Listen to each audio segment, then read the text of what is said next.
Buenas tardes, estamos aquí continuando con nuestras entrevistas para Red, donde queremos platicar un poco con los consejeros que han estado aquí en México participando en las últimas sesiones. Y en este momento quisiera yo pedirle a Roberto que se presentara y después vamos a platicar un poco con él sobre sus actividades como consejero en el INE. Cómo no, Luis Jorge, pues yo soy Roberto Rodríguez, soy doctor en sociología y trabajo en la Universidad Nacional Autónoma de México como investigador del Instituto de Investigaciones Sociales y también profesor en la propia universidad en la Facultad de Ciencias Políticas y Sociales. Roberto, quisiéramos empezar comentando cómo fue tu acercamiento al INE, tu primer contacto con el INE, ¿por qué? ¿De dónde llegó esta relación? Es de muchos años, en realidad desde el origen mismo del INE.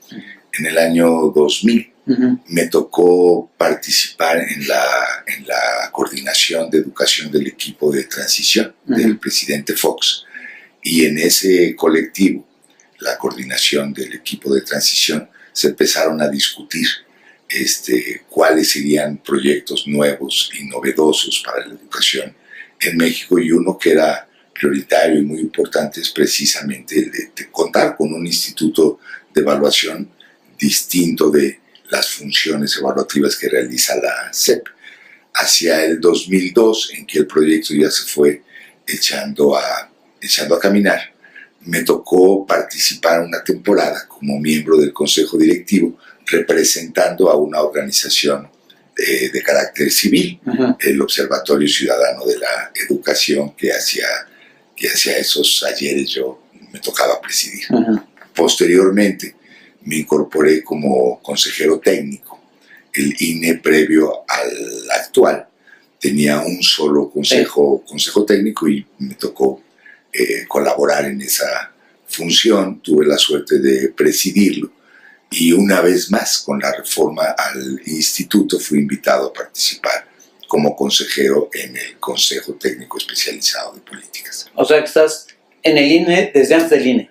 O sea, prácticamente desde antes del INE, desde que era proyecto, cercano al INE, no digamos trabajando directamente con ellos, pero siempre cercano a sus tareas. Y una pregunta, ¿qué hacen actualmente o cuáles son las funciones del consejo en el que tú estás participando? ¿Cuál es el objetivo principal? Son de dos tipos. La primera y principal es revisar las iniciativas que se desarrollan en las áreas de trabajo, en las áreas sustantivas del instituto, en lo que se refiere fundamentalmente a los lineamientos y a las directrices que tiene obligación de emitir el INE. Nosotros hacemos un trabajo de revisión de las primeras versiones, de los borradores y de la versión final. En ese, digamos, ámbito, el trabajo de nosotros es un trabajo propiamente técnico, en el sentido en que el objetivo consiste en analizar la coherencia interna de los lineamientos y las directrices como documentos de trabajo, pero también su consistencia, es decir, que estén bien articulados y correspondan a las normas y a las políticas públicas en la materia. Ese es un ámbito de nuestra responsabilidad y es el más importante.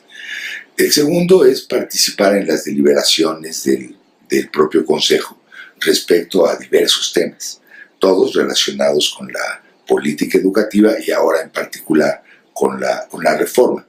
Lo aprovechamos y ellos nos aprovechan a nosotros, digamos, como interlocutores para ese diálogo constante que tiene el instituto. Es una época intensa entonces ahora, ¿no? En Sin duda alguna, la reforma es lo que ha permeado toda la actividad del instituto en estos últimos 3 años.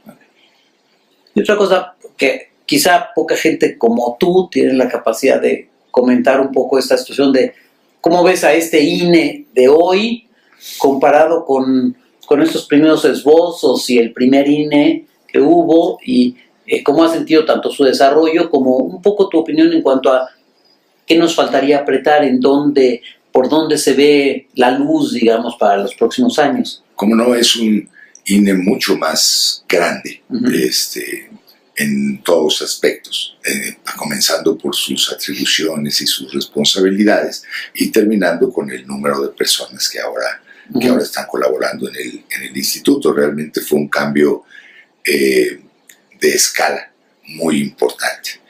Ese cambio de escala es también un salto de tipo cualitativo, es decir, el INE ha aprovechado la experiencia, el INE nuevo, vamos a llamarlo así, del INE previo, conservando los proyectos fundamentales, los que se refieren a indicadores educativos, los que se refieren a evaluación de pruebas y sistematización de resultados, y también para generar información que siempre es relevante para el ámbito político. Pero ahora tienen nuevas funciones más amplias y responsabilidades realmente ciertamente más complejas que las que tenía el INE previo. Desde que fue definido a través de una reforma constitucional como órgano constitucional autónomo, ese es el desafío central y lo va a ser por muchos años. Fue el detonador, pero a la vez es el desafío. Sí, es el desafío más grande y es complejo, es decir, ser en efecto una entidad autónoma de la SEP, que la SEP controla sin duda alguna el sistema educativo del país y muy en especial la educación pública, la que no es de carácter autónomo.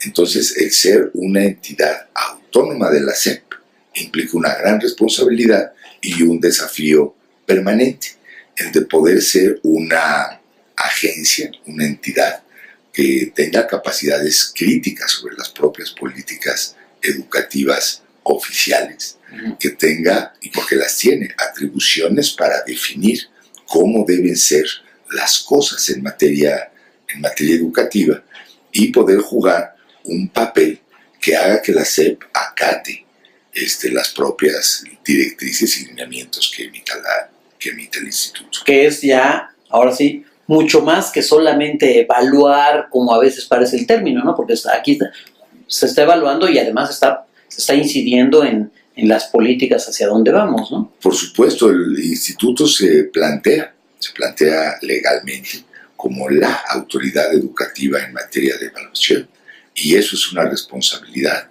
es un compromiso y sobre todo es un desafío para el trabajo cotidiano y para los logros que el INE vaya obteniendo en el futuro a través de su desarrollo. Una pregunta que olvidé hacerte hace un segundo, pero que quisiera recordar. ¿Este consejo en el que tú formas parte tiene reuniones frecuentes, tiene acuerdos? ¿Con qué frecuencia revisan? ¿Es cada vez que se establece una nueva política o tienen un cierto programa? Bueno, el INE tiene calendarizado, digamos, las reuniones ordinarias de los consejos técnicos, y en ellas son sometidas a través de una orden del día un conjunto de documentos en el estado en que estos se encuentran. Son reuniones de orden semestral, las ordinarias, pero puede haber algunas otras extraordinarias y las han habido. Y hay además, por lo menos una vez al año, una reunión de pleno en donde se dan cita el conjunto de los consejos técnicos. Esto es su, digamos, operación ordinaria.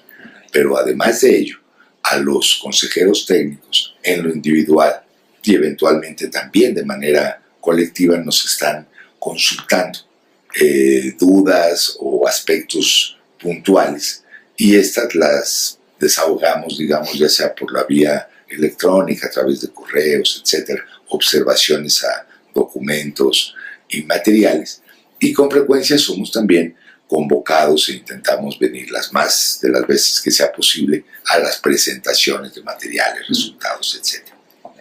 Pues Roberto, te queremos agradecer esto, sobre todo en nombre de los maestros a los cuales tratamos de llegar con estos medios para que ustedes, maestros, puedan entender un poco más qué se hace acá adentro, qué hacen los participantes en los consejos técnicos, y irse acercando un poco más a este INE que al fin de cuentas es de todos y en el que todos podemos incidir y participar, que es un poco la intención de red con esta comunicación. Te agradezco mucho y estamos en contacto, ¿eh? Claro que sí. Muy amable. Claro que sí. Gracias a ustedes.